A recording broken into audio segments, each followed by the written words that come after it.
宿の中を今、名人の写真がいっぱいありますね。でっかいですね。やせよ。とっちゃんさん、今日の抱負を。抱負。今日は65。65で許しちゃいましょうか、今日は。70センチじゃないとこは謙虚ですね。じゃあ、外に行きましょう。護岸工事です。このなっちゃいましたね。社長さん、ありがせよ。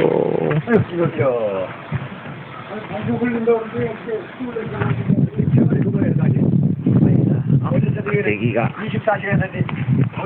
高いさんです。サイズが悪いですね。24시간 오늘은 좋습니다.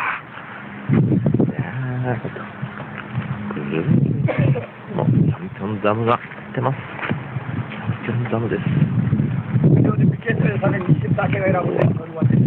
はちょっと水がないかな。水がありません。でも山のいい天気です。風流ですね。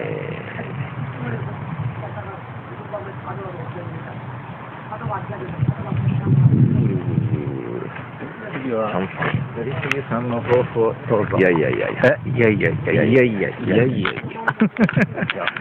きましょう。80センチいるのかな。ありがとう。いや、その